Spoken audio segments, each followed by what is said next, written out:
네, 문재인 정부의 사람 중심 지속 성장 경제를 뒷받침하기 위한 내년도 예산안이 오늘 새벽 국회 본회의에서 진통 끝에 통과됐습니다.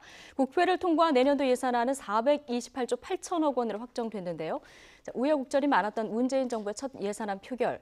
하지만 자유한국당의 반발과 밀실 합의 논란에도 이 표결 이후에도 지금 진통은 계속 이어지고 있는 그런 상황입니다. 자세한 얘기 이동우 YTN 선임 기자 그리고 김광산 변호사와 나눠보겠습니다. 두 분 어서 오십시오. 네, 안녕하세요. 안녕하세요. 법정 기한 나흘 초과해서 결국 통과가 되긴 했습니다. 자, 그런데 어제 자유한국당 의원들은 표결에 참석을 안 했고 제적 의원이 178명, 그리고 지금 찬성이 160, 반대가 15, 기권 3명으로 이제 통과가 됐거든요. 국민의당에서 얼마나 이탈표가 나올 것인가 이게 뭐 관전 포인트였었는데요. 많이 나오진 않았어요. 그렇죠. 국민의당 같은 경우는 뭐 거의 다 찬성을 했다 이렇게 봐야겠죠. 그러니까 국민의당과 그 더불어민주당 합치면은 딱 160석 나오거든요. 예. 거기에 뭐 정의당도 있고 그러다 보니까 이제 국민의당에서 그렇게 크게 이탈표는 나오지 않았다 이렇게 보여지는 것이고, 국민의당 입장에서 봤을 때는 사실 그 지역구 예산들을 국민의당 입장에서는 상당히 많이 챙겼거든요. 예. 특히 그 사회간접자본 예산 관련해서 워낙 그 얻은 것이 많고 이번 네. 그 예산안 통과 과정에서도 국민의당의 어떤 그 존재감을 여실히 보여줬기 때문에 국민의당 입장에서는 뭐 크게 그 반대할 이유가 없었던 것이죠. 예. 그래서 결국 그 더불어민주당과 국민의당이 결국 합의를 통해서 결국 그 자유한국당은 아예 그 국회 본회의를 보이콧했기 때문에 예. 그 두 정당의 그 적극적인 협조하에 오늘 새벽에 이제 통과된 것이죠. 네. 예산안 규모로 보면은 정부안에 비해서 한 1,000억 정도 삭감된 규모예요.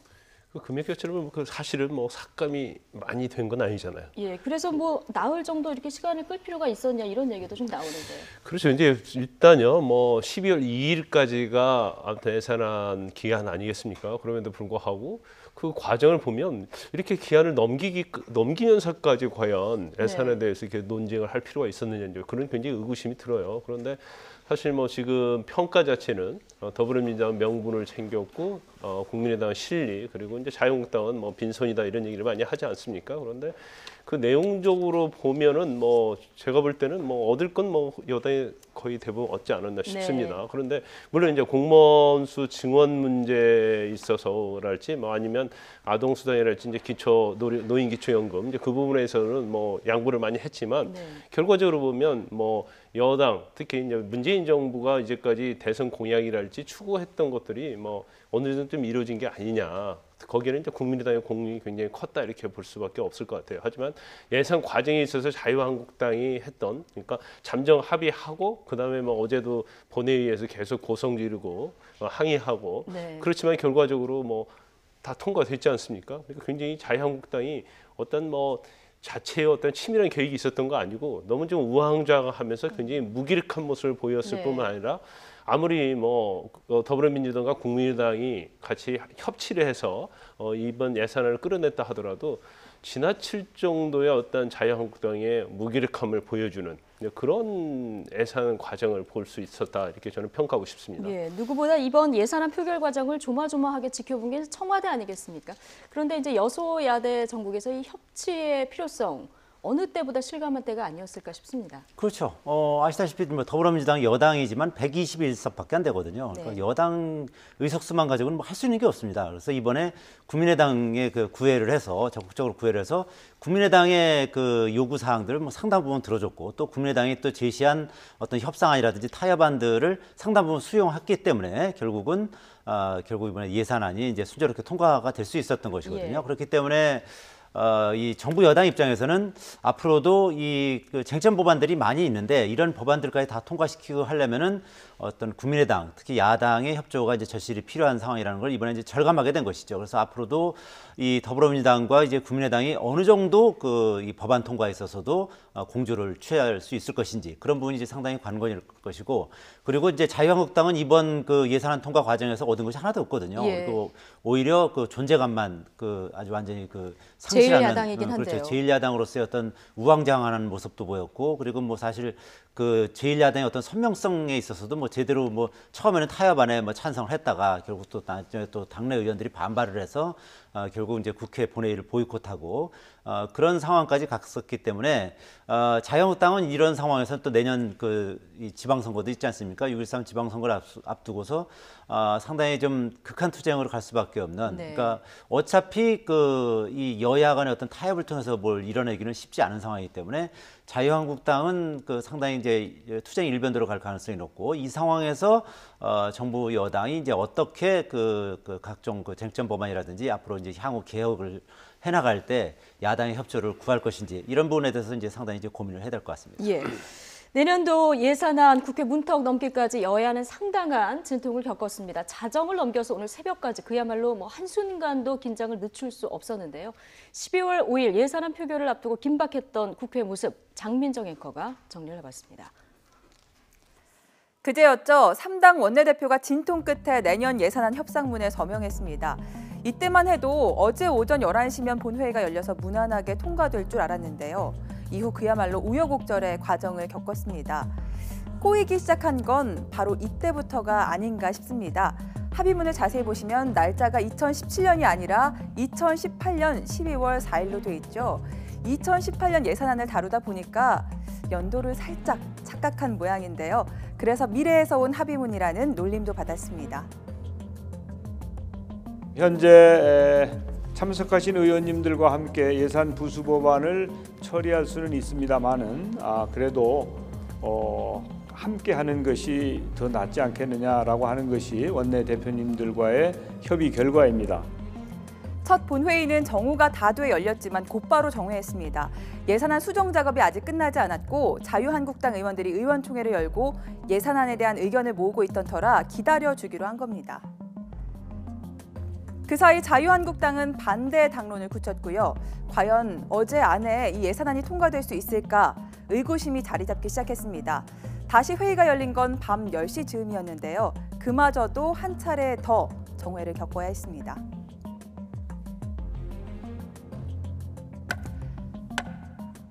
밤 9시 56분 본회의가 속개됐습니다. 하지만 자유한국당 의원들의 자리는 여전히 텅 비어 있었는데요. 먼저 법인세법 개정안이 상정됐고 뒤늦게 자유한국당 의원들이 표결 소식을 듣고 달려와 거칠게 항의하기도 했습니다.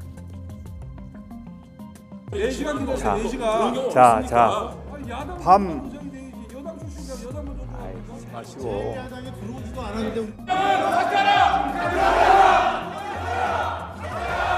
11시간 동안 시간 드렸으면 됐지. 지금 여러분들을 항의하실 저는 입장이 아니라고 생각해요. 밤 11시 즈음 예산안은 표결에 붙여졌고요. 자유한국당 의원들의 긴 반대 토론 끝에 자정을 넘긴 0시 33분에서야 마침내 가결됐습니다. 오전 11시부터 시작해서 장장 13시간 30분이나 걸린 예산안의 국회 통과. 표결에 참여한 의원들이나 지켜보는 국민에게나 참 길고도 지루한 하루였습니다. 네. 자, 표결 앞두고 자유한국당 의원들이 거세게 항의하는 모습 지금 영상으로 저희가 만나봤는데 뭐 미래에서 온 합의문이긴 합니다만 이게 잠정 합의문이긴 하지만 정우택 원내대표가 여기 서명까지 했잖아요. 그런데 이렇게 집단 나중에 항의하는 모습 이게 조금 모양새가 이상하다 이런 느낌이 듭니다. 근데 일단 잠정 합의할 때도 보면 말이에요. 정우택 원내대표가 그 법인세 인상하고 공무원 증언에 대해서 우리는 반대다고 얘기는 명확히 했었어요. 명확히 했었는데 이제 중간에 저렇게 나와서 정회를 해야 한다고 주장을 하는데 정회하자는 이유 중에 하나가 우리 의원총회를 하고 있으니까 의원총회 끝날 때까지 기다려달라 이제 그런 취지였던 걸로 보입니다. 그 의원총회 오전부터 했잖아요. 그렇죠. 11시간을 했어요. 그러니까 저도 어제 밤에 이제 생중계로 YTN 통해서 좀 봤었는데 정회를 하는데 정회를 해달라는 이유가 뭐냐 도대체. 그러니까 정세균 의장이 아니 아침 9시부터 해가지고 이제까지 의원총회를 했는데 언제까지 이렇게 봐주자는 거냐. 그런데 결국 워낙 심하게 항의를 하니까 각 당 원내대표 불렀죠. 그래서 결국 11시에 다시 본회의를 열기로 하긴 했거든요. 근데 11시 연 다음에 사실은 예산에 대해 이제 반대 토론을 하지 않았습니까? 근데 결국 자유한국당은 뭐 했는지 모르겠어요. 왜 정회를 하자고 했는지. 결과적으로 예산안은 뭐 통과된 거잖아요. 그래서 그 과정을 쭉 보면 아니 정의를 하자고 해서 그 다음에 전략이 뭘까 자유한국당이에요. 그런데 아무런 무전략이었단 말이에요. 그리고 나서 예산 통과하고 나서 밀실이 아합이다 어쩌다 하면서 계속 얘기를 하는 거예요. 그런데 사실 예산이라는 것은 엄청난 거 아닙니까? 국민의 세금을 가지고 국가의 살림을 하는 거기 때문에 물론 자유한국당이 야당 입장에서는 여당이 어떤 세금을 잘못 쓰는 부분에 견제를 하는 건 분명히 맞습니다. 그러면 제가 볼 때는 예산에 대해서 굉장히 치밀한 어떤 조사와 연구를 했어야 한다고 봐요. 예. 그래서 잠정 합의라고 하기 전부터 예산에 대한 연구를 통해서 어떤 부분을 삭감해야 하고 이 부분을 국민의 어떤 설득을 하고 낭비라는 거 요소를 지적을 하고 홍보를 해야 하는데 그런 게 전혀 없고 잠정 합의가 된 다음에 자유한국당 의원총회에서 법인세랄지 뭐 공무원 충원은 절대 안 된다. 그리고 왜 원내대표가 마음대로 협의를 했느냐, 잠정 합의를 했느냐 하면서 원내대표 사퇴까지 해야 한다는 그런 목소리까지 나왔잖아요. 그러면서 그 과정에서 예산안 통과할 때까지 보면 결과적으로 보면 뭐 자유한국당이 자승자박하는 꼴이 됐다 이렇게 봅니다. 좀 이따 뭐 이 얘기하겠지만 더구나 부수법안, 뭐 법인세 같은 경우에는 충분히 부결시킬 수도 있었는데 그런 것까지 전혀 도외시하고 그냥 뭐 보여주기식 어떤 고성, 농성하다가 결과적으로 예산안이 처리가 된 거죠. 목소리 높이기 전에 치밀한 공부 또 전략이 있었어야 되는데 그것이 없었다. 자, 이런 따끔한 지적을 해주셨는데요. 오늘 새벽 예산안 표결이 이루어지고 한국당은 오히려 이제 여당인 민주당보다 국민의당에 대한 분노를 금치 못하고 있는 이런 상황입니다. 잔뜩 화난 한국당 의원들, 정세균 국회의장에 대한 사퇴 목소리까지 내는 의원도 있었는데요. 들어보시겠습니다. 처음엔 안 할 것 같더만은 나중에 가서 뒷거래로 통과시키고 하는 것을 봤습니다. 위장 야당으로 막판에 가서 언제나 뒷거래로 여당 행세를 할 바에는 차라리 합당을 하고 국민 앞에 당당히 나서는 것이 옳지 않은가. 대한민국이 일여 이야가 있는 게 아니고 일여 일야가 있다는 것을 뼈저리게 느꼈습니다. 국민의당은 야당이 더 이상 아닙니다. 이중대도 아니고 그냥 여당이에요. 어제 국회의장의 의사진행과 관련해서 그 분노를 생각하면서 제가 밤새 잠 한숨 못 잤습니다. 그네들은 옛날 야당일 때 어떻게 했습니까? 국회의장의 사퇴를 포함한 강력한 응징을 해야 한다 하는 말씀을 드리면서 네, 위장 야당이다. 지금 뭐 이중대도 아니고 그냥 여당이다. 좀 이런 목소리까지 들어보지 않았습니까? 이 책임을 지금 국민의당에 화살을 돌리고 있는 자유한국당 모습은 어떻게 보셨습니까? 글쎄요, 뭐 자유한국당이 사실 좀 어떻게 보면 국민의당에 대해서 기대를 좀 너무 크게 했던 것 같아요. 그러니까 네. 국민의당이 사실은 기대가 커서 실망도 컸군요. 공무원 증원이라든지 예. 이런 부분에서 처음에는 좀 반대하는 뭐 그런 스탠스를 취했기 때문에 잘하면 이번에 뭐 예산안 이 부결도 가능하지 않겠느냐, 뭐 예. 그런 기대도 했었던 것 같아요. 그러다 보니까 이제 기대가 크면 실망도 큰 거 아니겠습니까? 그러다 보니까 지금 이제 국민의당이 결국 그 더불어민주당과 상당 부분 타협점을 찾으면서 결국 예산안이 이제 통과됐고 그 과정에서 자유한국당은 어떻게 보면 이제 완전히 소외되는 뭐 그런 상황으로 갔지 않습니까? 그러다 보니까 이제 여기서 국민의당에 대한 기대가 컸었기 때문에 국민의당에 대해서 상당히 이제 오히려 이제 공세를 취하는 예. 그런 그 자유한국당의 자세를 보면 어떻게 보면 이제 닥쳤던 게 지붕 쳐다보는 뭐 그런 격이라고 볼 수 있는데 이것은 아무래도 이제 어차피 그 국민의당이 캐스팅 보트를 쥐고 있는 상황에서 국민의당이 어떤 그 입장을 취하느냐에 따라서 이거는 뭐 판세가 막 바뀌는 거 아니겠습니까? 예. 그런 상황에서 이런 현실은 엄연히 인정을 해야 되는 것이고 거기서 자유한국당이 좀 더 설득력을 가지고 어떤 뭐 힘을 가지고 설득을 해보고 그것이 안 됐을 때는 뭐 현실을 받아들여야 되는 것이죠. 그리고 네. 그 상황에서 어떻게 어떤 현실적인 대안을 추구할 것인가 이런 보관을 가지고 있어야 되는데 그런 부분에 대한 어떤 김 변호사도 말씀하셨지만 그런 보관이라든지 준비라든지 이런 부분에 있어서 자유한국당이 상당히 부실했다. 그리고 그뿐만 아니라 이제 지금 이 일련의 이제 과정을 보면 자유한국당이 이제 9년 동안 여당을 해왔지 않습니까? 그러다 보니까 아직 그 야당 준비가 제대로 되지 않은 네. 뭐 그런 측면도 있는 것 같아요. 그러니까 야당을 제대로 하려면 뭐 투쟁력도 있고 그리고 어떤 국민을 향해서 어떤 선전전을 할 수 있는 그런 어떤 플랜도 있어야 되는데 그런 부분에 있어서 아직도 예전에 어떤 따뜻했던 그 여당의 네. 어떤 행태, 여당의 어떤 자세 그거를 6개월 정도 지났잖아요. 그러게요. 아직도 그 예. 부분에 있어서 상당 부분 좀 착각을 하고 있지 않은가 뭐 그런 생각도 좀 들어봅니다. 예. 어쨌든 정세균 국회의장 물러나라 이 얘기까지 지금 나온 상황입니다. 이렇게 한국당 의원들이 이번 예산안 표결을 날치기다. 자, 이렇게 주장을 하는 가운데 노회찬 정의당 원내대표는 이렇게 일침을 가했습니다. 들어보시겠습니다. 날치기라는 거는 되게 이제 의원들이 반대하는 가운데 근데 그 사람들이 그 표결하지 말라고 얘기하지는 않았어요. 참석해도 이제 안 될 것 같으니까 예. 이제 참석을 안 하는 거죠. 그러니까 아무래도 이제 시험에 떨어질 것 같으니까 그냥 자퇴해버리는 거죠. 난 학교 안 다녔다. 그래서 시험을 안 쳤다.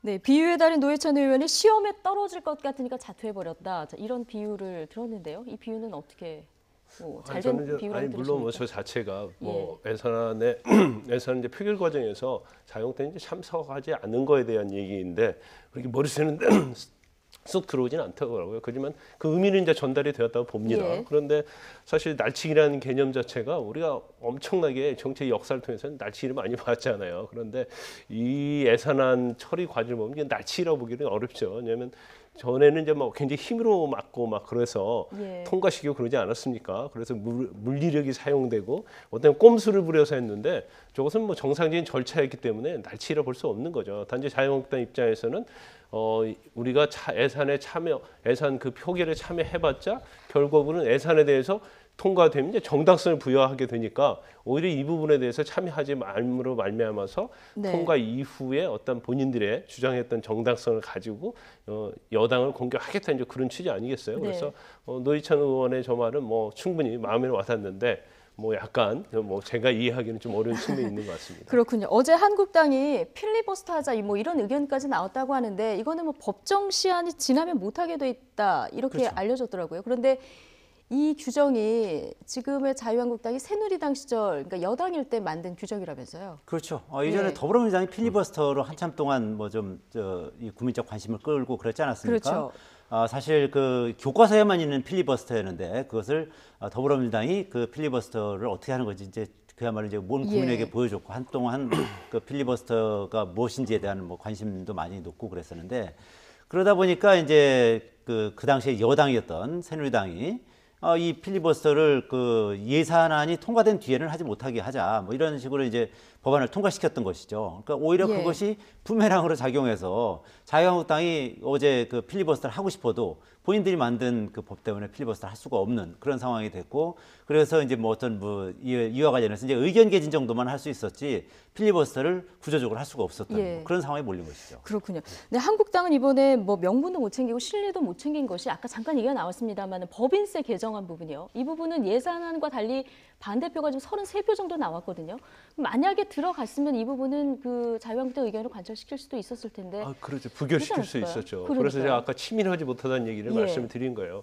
그런데 사실 자유한국당이 이번 예산안 관련해서 제일 불만이 많은 게 공무원 증언하고 법인세법 아닙니까? 네. 법인세를 25%로 과세 표준 기호는 이제 3,000원 이상의 경우를 하는데 그 두 개에 지금 저렇게 농성하고 하는 이유가 공무원 증언과 법인세와 관련된 거예요. 그러면 적어도 끝까지 표결에 참여를 했다고 하면 그 하나는 건질 수 있었던 상황이 됐었던 겁니다. 예. 그런데 표결에 참여하지 않음으로 말미암아서 결국 지금 아마 예산안 그 표결이 끝난 다음에 이제 땅을 치고 후회했을 거예요. 네. 끝까지 가서 저거 하나만 건졌어도 사실은 명분이 살아 있는 거거든요. 그러니까요. 그러면 사실 제1야당으로서 어떠한 존재감이랄지 그런 면에 있어서는 여당이 또 무시할 수도 없는 그런 상황이 발생할 수 있는 아주 좋은 기회였는데 네. 그런 치밀한 걸 계산을 못하고 더군다나 법인세에 관련해서는 국민의당 내부에서도 상당히 반대하는 의원들이 많이 있거든요. 김동철 원내대표도 지금 반대표를 던졌습니다. 그렇죠. 이제 김동철 대표 같은 경우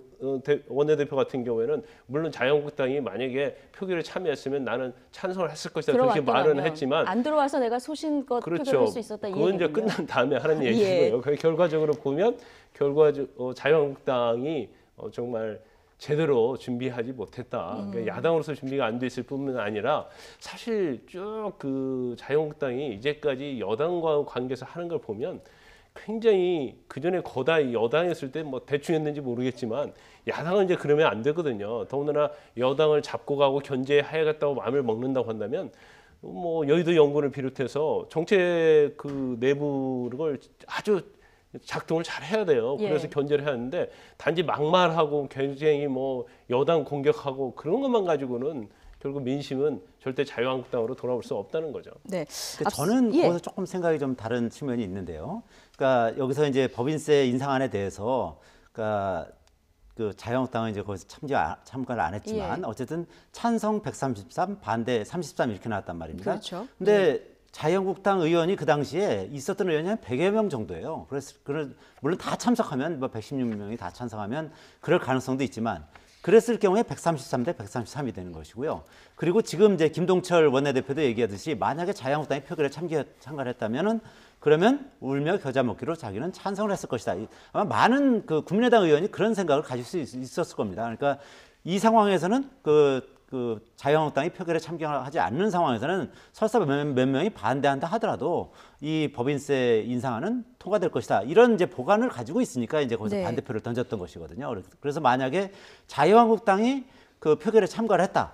그랬을 경우에는 반드시 이것이 부결된다는 보장은 없다. 그러니까 그거는 어떻게 보면 이제 예. 언론이 이제 그런 가능성에 대해서 얘기를 한 것이지 그것이 예. 반드시 된다는 보장은 없다. 그 부분은 이제 지적을 예, 하는 예. 네, 맞는데 이제 보장은 없는데 이제 수치로 나중에 결과를 따져 보면 부결시킬 수 있다는 거면 사실 자유한국당 입장에서는 동료를 해야죠. 예. 동료를 해서 전력 투구를 좀 해서 예. 그러면 결과를 사실 근데 원하는 자유한국당이 대로 지켜볼 수 동료를 있는 하면 거죠. 국민의당이 또 표를 다르게 던지겠다. 그렇죠. 이런 그러니까 얘기가 나오는 결과를 거죠. 가지고 이제 예. 저희가 말씀드리는 거죠. 예. 어쨌든 이제 내용 그 예산안 내용으로 좀 들어가서 보면요. 지금 법정 시한 나흘이나 넘겨서 이제 통과가 됐는데 국민의당 안쪽에 상당히 좀 가까워진 부분이 있거든요. 공무원 증원 그 규모만 해도 이게 국민의당 쪽 안쪽으로 좀 가까워진 부분이 있거든요. 9,475명으로 합의가 됐는데 이 합의 과정이 마지막에 평행선을 달리다가 조금 싱겁게 나온 그 숫자다 이런 얘기도 있어요. 우원식 원내대표가 이제 9,500명 주장을 했고요. 김동철 원내대표가 9,450명 주장하니까 김동연 경제부총리가 그럼 9,475명으로 하자.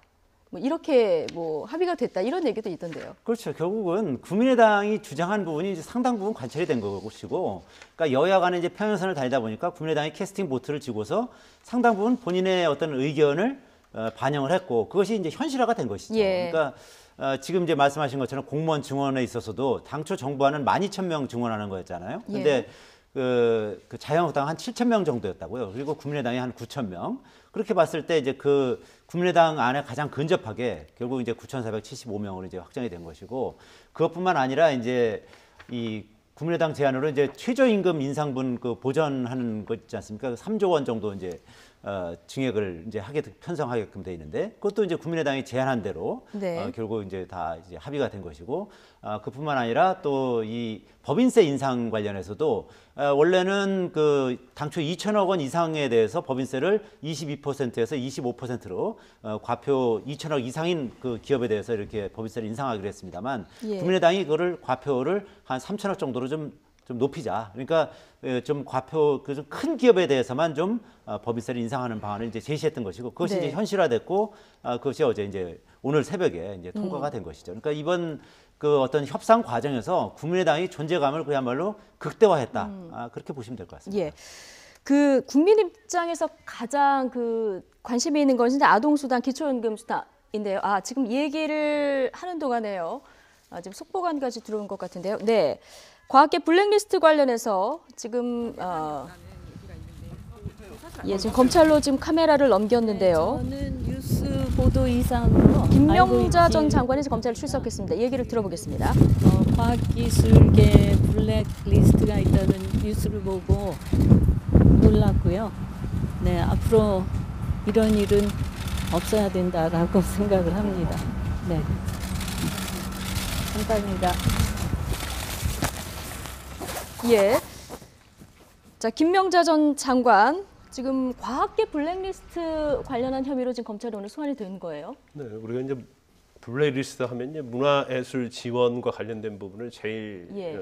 중요한 걸로 알고 있잖아요. 그런데 이제 문화예술 분야는 이제 정치적 영향을 굉장히 미칩니다. 왜냐하면 대중과 굉장히 밀접한 관련이 있기 때문에. 그래서 이제 박근혜 정부 때 그 부분에 있어서 굉장히 노골적으로 예. 지원 배제를 하고 압박을 하고 그랬었는데, 뭐 지금 새로 나온 얘기예요. 예. 그래서 한국 그 과학기술총연합회가 있는데 거기 단체가 한 600여 개 정도 됩니다. 그런데 공공기관 뭐 민간 합쳐서요. 그런데 우병우 전 수석이 지시를 해서 그 부분에 대해서도 블랙리스트 형식으로 작성을 해서 지원을 중단하거나 뭐 압박을 가했다 이제 그런 얘기가 나와서 오늘 소환을 해서 불러서 조사를 하는 것으로 보이고요. 예. 사실 우병우 전 수석은 이미 조사를 끝냈단 말이에요. 예. 그런데 최윤수 전 1차장이 영장이 기각됐지 않습니까? 예. 그러면 아마 다른 때 같으면 검찰에서 우병우 전 수석을 바로 영장을 청구했을 거예요. 그런데 일단 두 번의 영장이 기각됐고 예. 또 최윤수 전 1차장이 영장이 기각되니까 추가적인 어떤 범죄 혐의를 좀 가지고 있는 것으로 보입니다. 그래서 예. 적어도 몇 가지 어떤 블랙리스트와 관련된 걸 추가해야만이 영장을 청구할 수 있고 영장도 발부된다고 보고 있는 것 같아요. 이제 네. 그 중에 하나가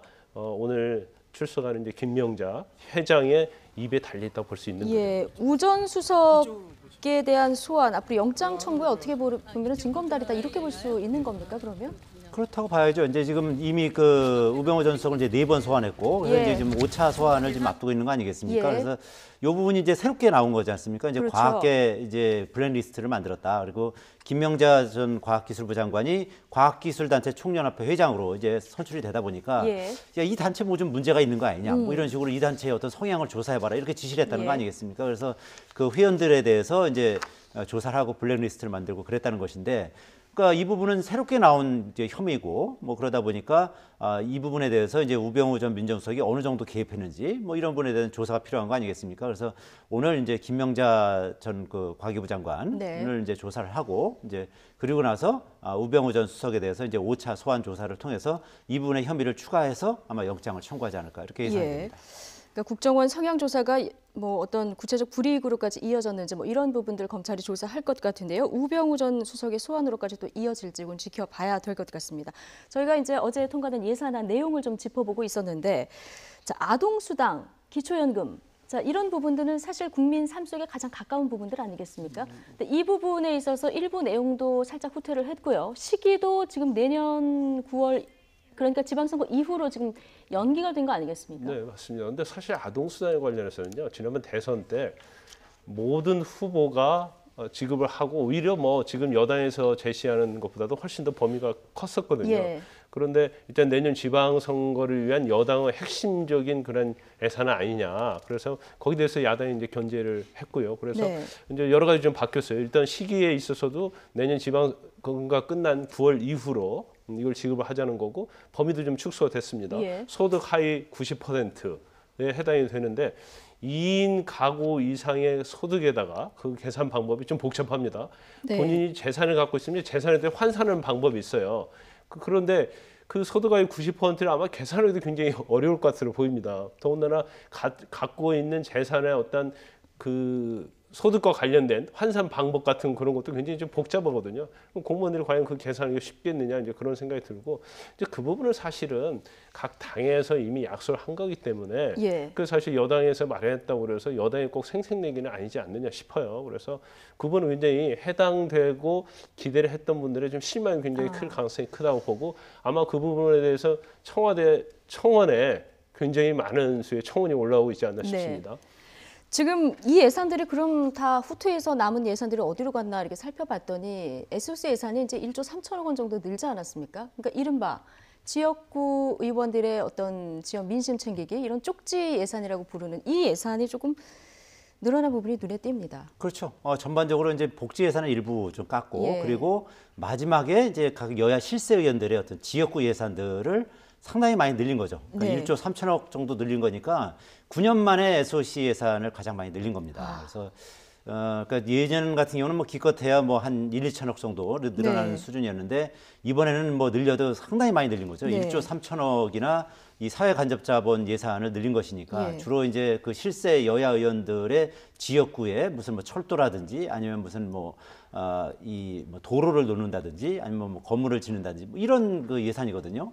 그러니까 지금 이제 전반적으로다가 특히 이제 호남 지역의 SOC 네. 예산을 굉장히 많이 늘렸습니다. 그러니까요. 이게 특히 이제 국민의당이 이 호남 지역 홀대다, 네. 호남 홀대다 이런 주장을 하니까 이 더불어민주당 입장에서는 호남 홀대론이 나오면 안 되지 않습니까? 네. 거기다 또 국민의당의 그 예산을 통과시키려면 국민의당의 협조가 이제 절실히 필요한 상황이니까. 그러니까 지금 뭐 황교안 의원 지역구 같은 경우는 뭐 예산안이 어마어마 들어갔더라고요. 그러게요. 뭐 그러다 예. 보면 황교안 의원 같은 경우는 이제 예결위 간사거든요. 예. 그러니까 국민의당 예결위 간사다 보니까 그쪽 지역에 뭐 예산을 뭐 많이 늘려줬을 뿐만 아니라 이 또 문제는 뭐냐면 이 예산을 정부의 원안에 있었던 예산을 조금 늘린 것이 아니라 아예 원안에도 없던 예산을 늘린 것이거든요. 그렇죠. 그렇다면 이거는 어떤 타당성 검토나 이런 부분이 전혀 없이 그야말로 이제 주먹구구식으로 늘렸다는 것이죠. 그러니까 마치 지금 특수활동비 문제가 많은데 네. 뭐 국민의 어떤 혈세 아니겠습니까? 예산이라는 것은 혈세를 그야말로 그냥 주먹구구식으로 이제 자기 지역구에 이제 쏟아붓는 그런 형식이 됐기 때문에 네. 향후에 이런 부분에 있어서는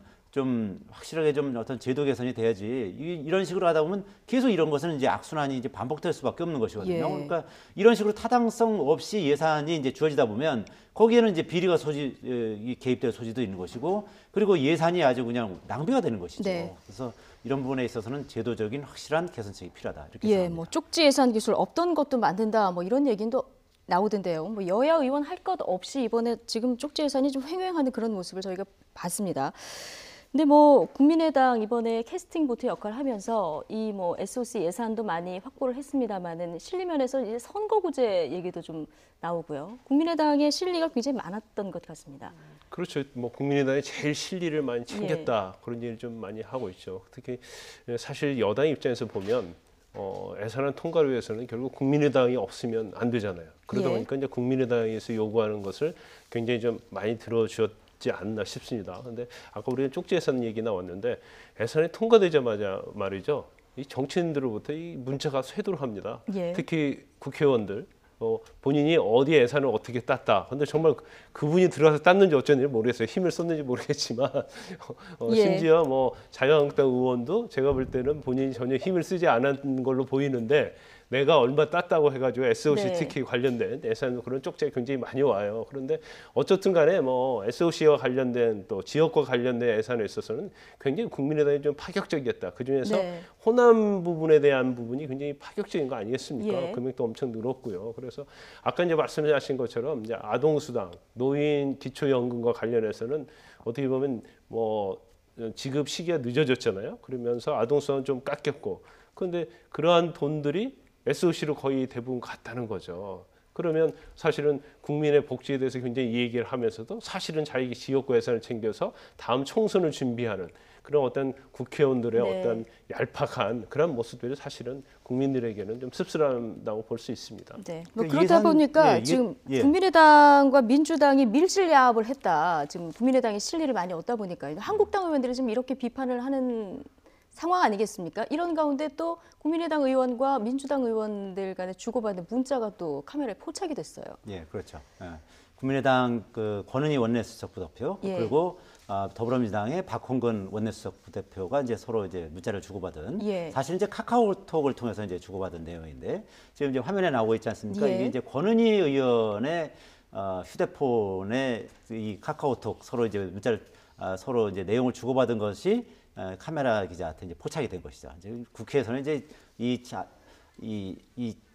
당겨서 이게 찍는 그런 그 사진 기자들이 상당히 많은데 권은희 의원 같은 경우 이제 그런 부분을 이제 알면서도 그렇게 했는지 뭐 그런 부분은 좀 봐야겠습니다만 어쨌든 양쪽이 왜냐하면 이게 서로 지금 두 분 다 공교롭게도 카메라에 또 찍혔거든요. 그렇죠. 이게 예. 이제 어쨌든 지금 이제 화면 보시면 위에는 이제 권은희 의원이 이제 보낸 것. 그렇죠. 권은희 의원이 박홍근 의원한테 보낸 것이고 예. 밑에는 박홍근 그 원내수석 부대표가 이제 권은희 의원한테 보낸 것인데 네. 이제 권력구조 개편을 포함한 이제 이런 그 내년 지방선거 동시에 한번 권력구조 개편하고 예, 선거구제 선거구제 있고요. 개편을 하자 뭐 예. 이렇게 얘기를 했고 박홍근 의원도 이에 대해서 아주 뭐 상당히 좀 화답을 한 거 아니겠습니까? 예. 이제 그뿐만 아니라 이제 그 여러 가지 이 더불어민주당에서 이제 주장하는 고위공직자 비리 수사처 이런 부분에 대해서도 좀 적극적인 예. 협조를 하자. 그러니까 이 국민의당 입장에서는 국민의당의 어떤 지지 기반에 비해서는 의석수가 적다. 그거는 예. 선거구제가 지금 이제 이 소선거구제로 되어 있기 때문이다.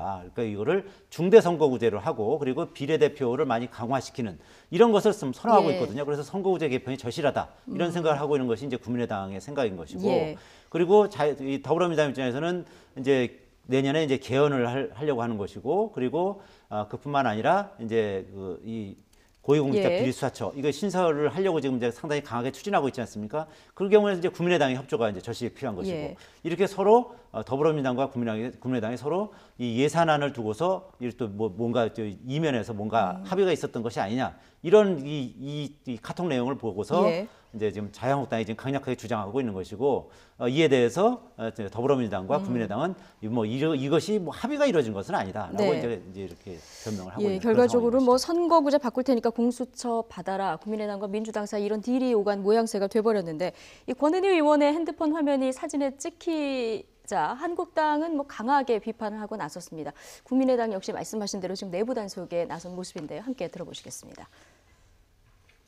국회의 막중한 책무인 예산안 심의와는 아무런 상관이 없는 선거구제 개편과 같은 정당 간의 이해득실을 서로 주고받은 밀실야합을 했습니다. 이것이 문재인 대통령이 말하는 정의로운 정치이고, 이것이 안철수 대표가 말하는 새 정치입니까? 스마트폰 문자 메시지 하나가 민주당과 국민의당 밀실야합 논란을 일으키기도 합니다. 이것은 우리 당의 굉장한 중요한 정보이기도 합니다. 국민들이 보면 믿을 수밖에 없습니다. 정보가 유출되지 않도록 주의합시다. 자유한국당에서 이제 밀실야합 이 비판이 거세니까 국민의당에서 이제 조심하자 이런 목소리가 뭐 당연히 나오겠죠. 근데 국민의당이 사실 뭐 적극적으로 협조한 건 맞죠. 그래서 예산안이 이제 제대로 통과가 됐고요. 이제 저 부분 그렇게 봐야 할 것 같아요. 일단 뭐 선거구제 개편과 관련해서는 뭐 이전부터 계속 공론화되지 않았습니까? 뭐 지난 선거에서도 마찬가지고. 그런데 사실 지금 국민의당 입장에서 보면 선거구제 개편 자체가 예. 당의 사활을 걸 수 있는 중요한 문제거든요. 왜냐하면 지금 현재 어떤 지지도랄지 여러 가지를 보면 민주당과 경쟁할 수 있는 그런 관계가 아니지 않습니까? 그래서 선거 문제가 적어도 중선구제 아니면 뭐 대선구제로 갔을 때 국민의당이 예. 향후 총선에서 어떤 의석을 차지할 수 있는 그런 여지가 굉장히 많기 때문에 그렇죠. 그분은 굉장히 중요한 것 같아요. 그렇지만 이 시점을 보면 예산과 관련된 시점에 저런 카톡이 오갔겠느냐. 그건 야당에서 이제 공개할 수 있는 그런 여지는 줄 수 있다고 봅니다. 그리고 사실 뭐 제가 볼 때는 국민의당이 이번에 예산안의 어떤 적극적인 협조 자체가 이제 저런 부분이 전혀 영향이 없었다 이렇게 보기는 좀 어려울 것 같아요. 예. 어느 정도 영향이 있었겠지만 저게 선거구제나 어떤 공식적인 정책이기 때문에 저걸 이제 밀시야버로 볼 수는 없지만 그래도 예산안에 있어서 협조하는 데 있어서는 조금은 영향을 줬을 것이다. 저는 그렇게 평가하고 싶습니다. 네. 자, 국민의당 이야기 나온 김에 어제 그 안철수 대표 최측근으로 알려진 그 최명진 의원이 의원직을 최명길 의원이요. 최명길 의원이 의원직을 상실하지 않았습니까? 자, 여기에 대한 국민의당 후폭풍이 만만치 않은데요. 장진영 국민의당 최고위원 또 당사자인 최명길 전 의원의 목소리 들어보시겠습니다.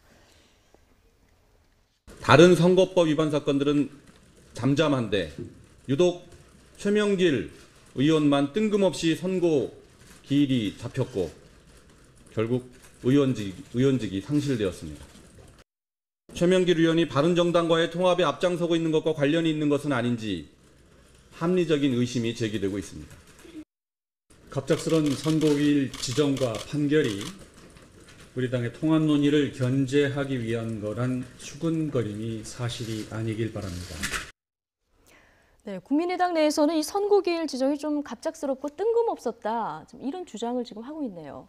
이제 저 부분은 그럴 것 같아요. 이제 우리가 대법원 사건을 이제 수임하게 되면요, 네. 어떤 사건은 시간이 굉장히 많이 걸립니다. 선거 기일이 잘 지정이 안 돼요. 그래서 빨리 좀 끝내줬으면 좋겠다는 생각을 되는데 계속 끌고 있는 경우가 있고, 어떨 때는 이건 좀 더 많이 살펴봐야 하는데 갑자기 선거기일이 지정이 되면서 선고를 해버리거든요. 그래서 국민의당 입장에서는 왜 갑자기 이게 선거기일이 지정이 돼서 빨리 끝낸 것은 뭔가 이제 정치의 의도가 있다. 그러니까 예. 여당이나 청와대 입김이 있지 않느냐, 그런 이제 의구심을 약간 뉘앙스를 좀 풍기는 것 같습니다. 예. 예를 들어서 지금 홍준표 자유한국당 대표 같은 경우는 지금 선거기일 관련해서 강간무소식이잖아요. 그렇지만 그렇죠. 저렇게 갑작스럽게 한 것은 이제 안철수 대표를 견제하기 위한 것이 아니냐, 그런 생각을 하고 있는 것 같아요. 그런데 대법원에서는요, 일반적인 얘기를 하자면 이게 더 심리를 할 필요가 없이 너무나 명백해버리면 사실은 오래 갖고 있지 않아요. 그래서 선고기일 지정해서 바로 선고를 해버립니다. 예. 심리 속행하지 않고. 그렇지만 사건 자체가 워낙 복잡하고 여러 가지 뭐 검토할 게 많은 경우에는 선고기일이 굉장히 늦어지는 경우가 네. 있어요. 그래서 저걸 꼭 선고기일이 바로 지정이 됐다고 해서 이게 어떤 뭐 의도적인 거냐 이제 그렇게 꼭 볼 수 있는 사안은 아니에요. 아닌 것 같다. 네. 어쨌든 안철수 대표의 최측근이기 때문에 지금 통합론을 주장하고 있지 않습니까? 그래서 통합 움직임이 사실상 뭐 동력을 잃은 거 아니냐 이런 지적도 좀 한편에서 나오는 것 같습니다. 자, 이번에는 홍준표 자유한국당 대표 얘기를 좀 해보겠습니다. 요즘에 SNS 중단 선언을 하셔서 한동안 좀 뜸했었는데요. 어제 관훈클럽 초청 토론회가 있었습니다. 여기서 또 많은 이야기가 나왔는데요. 먼저 영상 보고 이야기 나눠보겠습니다. 어떤 말을 했는데 품격이 없다고 하는지 내가 이해가 잘 안 되는지 한번 지적해 보시죠. 암 고름덩어리 이런 암 고름덩어리. 예. 암이 보통 명사 아니에요. 그런데 이제 고름덩어리가 보통 명사 아니에요. 예. 암덩어리가 맞죠. 그런데 암덩어리를 갖다가 뭐라고 표현을 하는 게 좋겠습니까? 그래서 저는 앉아서 저보고 암덩어리라고 하면 내가 그 표현 받겠어요. 암덩어리 님이라고 하면 품격이 있습니까? 당 대표로서 최신이 떨어지는 거죠. 그렇게 말 한마디 한마디에 다 그렇게 장난기 섞인 그런 얘기하시면 진짜 당 대표로서의 품위가 떨어지는 것입니다. 네. 말의 품격 얘기가 이제 같은 당 의원들 사이에서도 계속 나오고 있는데 홍준표 대표 암덩어리를 암덩어리 님이라고 하면 품격이 높아지냐 이렇게 이제 되받아치는 모습도 저희가 보지 않았습니까? 저 홍준표 대표 얘기는 한국당이 지금 품격 지킬 때가 아니다. 뭐 이런 얘기를 계속 하고 있는 거 아니겠습니까? 네, 그렇죠. 이제 홍준표 대표의 스타일 자체가 원래 좀 직선적인 스타일이고 예. 그리고 또 이 탄핵이라는 과정을 거치면서 사실상 자유한국당이 어떤 붕괴 위기에 처하다 보니까 상당히 어떤 표현을 강하게 하는 그런 것이 이제 상당히 이제 습관화되어 있는 그런 상황이긴 한데요.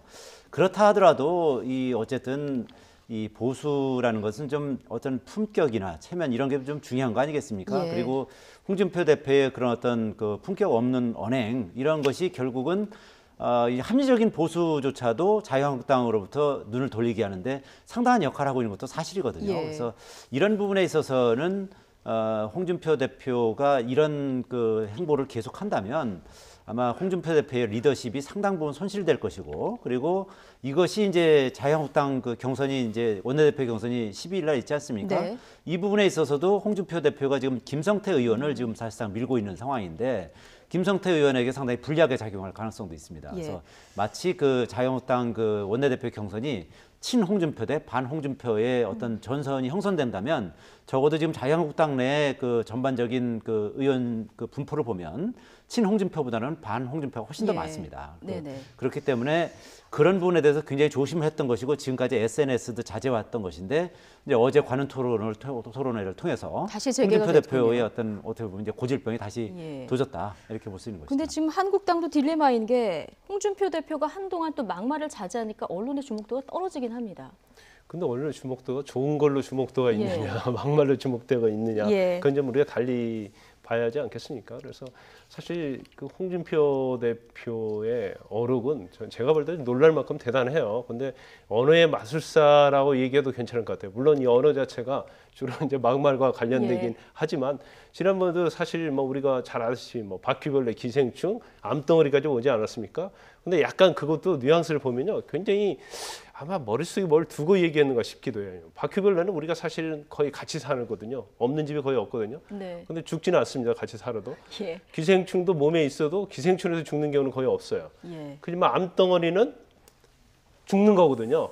단계가 그리고 있었군요. 단계차가 이제 높아가면서 이제 암덩어리라고 이렇게 얘기를 하는 거죠. 그런데 이제 원내대표 그 선출 관련해서 이제 한 말씀 좀 하고 싶은 게 있다고 한다면 아마 중간지대니까 친홍과 반홍의 중간지대에 있는 사람들이 고민을 좀 많이 할 거예요. 그런데 그러면 원내대표를 누구에게 표를 던지는 게 과연 자유한국당의 미래를 위해서 좋은 것이냐 아니면 자기의 앞으로 미래의 정치를 위해서 좋은 것이냐 판단할 건데 아마 홍준표 대표의 저런 잠깐만요. 네. 지금 낚싯배 전복 사고 관련해서 지금 급유선 선장과 갑판원 오늘 구속 여부가 결정이 되는데 오늘 지금 모습을 드러냈습니다. 왜 당시에 협수로를 운항 통로로 정한 건가요?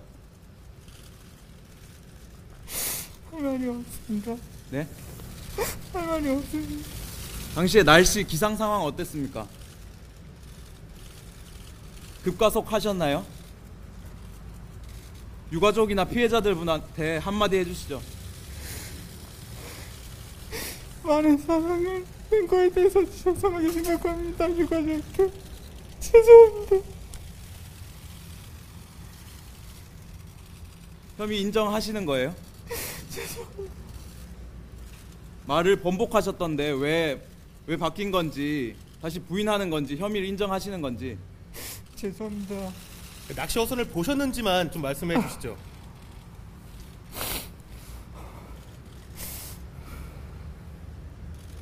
당시 조타실에서 잘 보고 계신 건가요?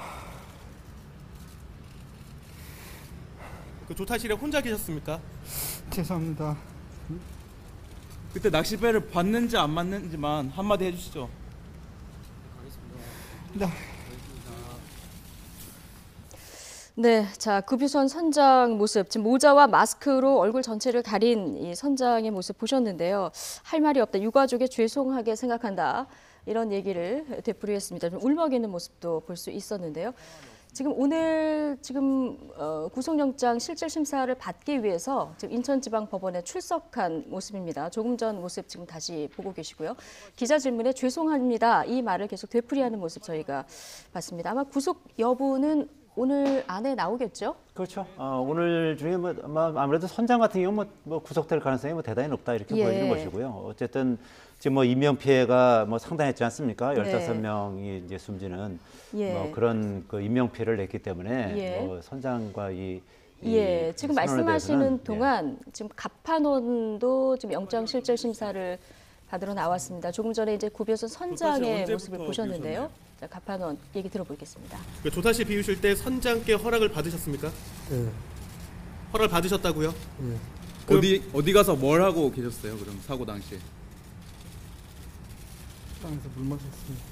좀 크게 좀 말씀해 식당에서 주시죠. 물 마셨다고요? 네. 거기서 왜 그렇게 하고 계셨나요? 몸이 안 좋아서 물 한 잔 따가운 물 마시러 들어갔었습니다. 평소 지병이 있으신데 출항을 하신 거예요? 지병이 있던 게 아니고요. 그 전날부터 속이 조금 안 좋았습니다. 속이 안 좋으셨다고 하는데 따뜻한 물이랑 약을 드셨던 건가요? 물 마셨습니다. 그럼 언제부터 거기 내려가셔서 물을 마시고 좀 있으셨던 거예요? 식당에 있으셨던 거예요? 그게 1, 2분 사이에. 다시 한 번 말씀해 주시죠. 그게 1, 2분 사이에 그랬습니다. 그럼 1, 2분 전에는 계속 조타실에 함께 계셨던 건가요? 네. 그 상식적으로 1, 2분 딱 비운 시간에 사고가 난다는 게 상식적으로 말이 잘 되지 않잖아요. 그래도 나도 시간이 애매합니다. 내려가시기 전에 그 항해 시스템에 따라서 앞에 낚시 어선이 가고 있다는 걸 알고 계셨나요? 못 봤습니다. 선장님도 못 보셨습니까? 그건 잘 모르겠어요. 저는 못 봤습니다. 사고 직후의 상황은 어땠나요? 부딪힌 다음에. 하나만 더. 그거는 모릅니다. 네, 그럼 마지막으로 피해자와 유가족분들께 한마디 해주시죠.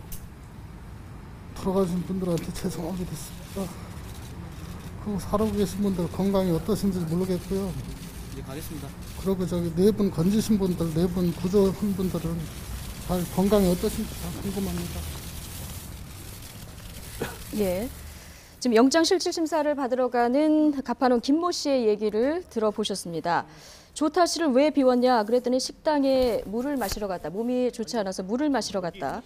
지금 조타실 비운 1, 2분 사이에 지금 이 일이 일어났다. 자, 이 얘기를 지금 하지 않았습니까? 근데 본인은 그렇게 얘기를 하고 있죠. 그런데 조타실을 비웠든 비우지 않았던 간에요. 또 낚싯배를 보았든 보지 않았든 간에 이제 과실이 인정될 것 같아요. 왜냐하면 업무상 과실이라는 자체가 본인이 그 배를 조종할 때는 업무상 주의 의무가 있는 것이고 반드시 전방 좌우를 살펴봐야 할 그런 의무가 있음에도 불구하고 이걸 태만히 한 것이기 때문에 이런 대형 사고가 난 거거든요. 그래서 제가 볼 때는 선장이 됐건 갑판이 됐건 사실관계에 있어서 서로 주장하는 부분이 다른다 할지라도 본인들의 일단 과실은 인정이 될 가능성이 크고 또 결과가 너무 중대하기 때문에 영장은 뭐 발부될 가능성이 크다 저는 그렇게 봅니다. 예, 지금 기자들이 조근조근 질문하는 모습도 보셨는데 이게 15명이 희생이 됐기 때문에 이렇게 또 질문을 할 수밖에 없고요.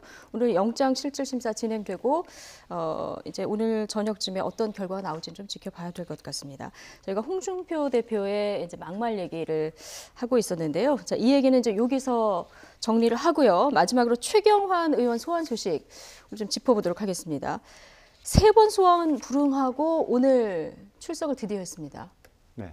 어제 원래 이제 나오기로 돼 있었는데 예. 어제 같은 경우는 이제 뭐 이 예산안 관련해서 이제 국회 표결이 있으니까 이제 그거를 기화로 해서 이제 어제는 나오지 않았고요. 예. 그래서 이제 오늘 아침에 결국 이제 오전에 이제 출석을 했는데 저는 이제 그 부분을 좀 눈여겨 봅니다. 그러니까 전에는 그 최경환 의원이 만약에 그 국정원 특수활동비를 내가 받았다면은 뭐 할복이라도 하겠다 뭐 그렇게 네. 얘기를 하지 않았습니까? 근데 오늘은 그와 관련해서 받지 않았다는 얘기를 하지 않고 검찰에서 억울함을 소명하겠다. 이렇게 성실히 얘기했습니다. 임하겠다. 예. 뭐 이런 식으로만 얘기를 하고 있거든요. 그래서 조금 뭐 좀 진술이 좀 달라진 것이 아니냐. 뭐 이런 부분에 있어서는 그러니까 아무래도 이 여러 가지 정황이 그 최경환 의원에게 이현수 당시 기조실장이 이렇게 전달하는 이런 과정이라든지 여러 가지가 지금 이제 좀 구체적으로 지금 이제 증언이라든지 진술이 네. 나오고 있지 않습니까? 제가 그런 부분에 있어서 좀 불리하다고 이렇게 보고 있는 것 같아요. 그러다 보니까 이런 그 진술과 관련해서 이 관련 그 얘기를 할 때 상당히 조심스럽게 얘기를 하면서 검찰청사로 들어간 것이 아닌가 저는 그렇게 풀이하고 있습니다. 그러니까 지금 말씀하신 대로 검찰 수사에 성실히 응해서 억울함을 소명하겠다 이렇게 얘기를 했는데요. 표정이나 말의 뉘앙스나 이런 걸 봤을 때 예전에 뭐 할복하겠다 이럴 때의 뉘앙스하고는 조금 확연히 달라진 이런 느낌이 좀 있었거든요. 이게 이제 뭐 증언이라든가 국정원 회계장부 기록이라든가 이런 부분 때문이 뭐 영향이 있었을까요? 그 최경환 의원이 이제 그 말 한 뒤로 이제 예. 검찰 관계자 통해서 이제 많은 얘기가 나왔죠. 그래서 증거에 있어서도 굉장히 많은 부분이 있었어요. 그러니까 국정원의 원외 반출 내역표 그리고 이병기 전 국정원장의 자수서에 기재가 돼 있다. 네. 그리고 이현수 기조실장이 직접 전달했는데 가지고 갈 때도 이제 국정원 직원과 같이 갔다. 그렇게 얘기를 하니까 결국은 뭐 배달 사고랄지 그런 게 있을 가능성이 없고 예. 최경환 의원이 1억을 받은 것은 거의 기정사실화 돼버린 거죠. 그러면서 최경환 의원의 어떤 톤이 좀 낮아진 것 같습니다. 그리고 본인이 좀 약간의 제가 볼 때는 계속 뭐 출석하겠다고 했다 본회의 끝난다고 하겠다 이런 걸 보면 상당히 본인 자체가 갈팡질팡하면서 네. 정신적으로 약간 공황 상태에 있지 않나 싶어요. 그래서 이제 전략 자체는 뭐 받은 걸 전제로 해서 그 부분에서 어떻게 이걸 누그러뜨리냐 그 부분에 좀 중점을 두지 않을까 싶습니다. 그래서 오늘 검찰에도 소환해서 포토라인 섰을 때도 아마 굉장히 강력하게 전과 같으면 얘기를 했을 판인데 또 그렇게 얘기를 하지 않잖아요. 뭐 전에는 정치 보복이나 검찰의 어떤 공정성에서 굉장히 크게 문제를 삼았지만 오늘은 이제 그런 얘기는 거의 없습니다. 네. 그렇기 때문에 이제 본인이 들어가서 1억 받은 경위와 이 돈을 어떻게 썼느냐 그것은 뭐 어떤 정당성이 있었다 이제 그런 식으로 변수를 할 가능성이 크다고 봐요. 오늘 재판 중에 이제 또 하나 주목이 되는 것이 장시호 씨 그리고 김정전 문체부 2차관의 이 선거 공판이 1심 선거 공판이 열리는 날인데요. 재판부가 이제 박근혜 전 대통령과 같은 재판이기 때문에 더 이제 주목이 되고 있는 그런 상황이에요. 그렇죠. 그러니까 장시호 씨가 그 16억 원을 이제 삼성 측으로부터 이제 동계 예. 스포츠 영재센터를 통해서 받지 않습니까? 이제 그 부분에 있어서 이제 상당 부분 이제 대통령과 어떤 연관이 있는지 이런 부분이라든지 그것뿐만 아니라 이제 김종 그 전 문체부 차관 같은 경우는 이쪽 그 장시호 씨가 하는 이 동계 스포츠 영재센터에 그 삼성으로 하여금 이제 돈을 그 지급하도록 그런 식으로 이제 압력을 넣었다는 이제 그런 혐의가 이제 직권남용 혐의가 이제 적용되는 상황인데 이 부분이 이제 상당히 이제 박근혜 전 대통령과 이제 밀접하게 연관이 돼 있기 때문에 이것이 뇌물로 만약에 인정이 된다면 박근혜 전 대통령에게도 상당히 그 재판에 이제 악영향을 미치지 않겠느냐 이렇게 보는 것인데 이 그 이재용 그 삼성전자 부회장에 대한 재판에서도 그 부분이 상당 부분 이제 유죄로 인정이 됐거든요. 예. 그래서 이번 재판에서도 이 부분에 대해서 상당히 좀 유죄로 될 가능성이 높긴 한데 오늘 이제 결과가 어떻게 나올지 그건 좀 지켜봐야 될 것 같습니다. 그러니까 삼성이 동계 스포츠센터에 건넨 후원금이 이제 뇌물로 명시가 되느냐 안 되느냐 이 부분을 좀 지켜봐야 될 것 같은데 박근혜 전 대통령의 재판에 미리 보기 재판이다 이런 얘기도 나오는 만큼 좀 결과를 지켜봐야 될 것 같습니다. 자, 이동우 YTN 선임 기자 그리고 김광삼 변호사와 함께했습니다. 두 분 고맙습니다.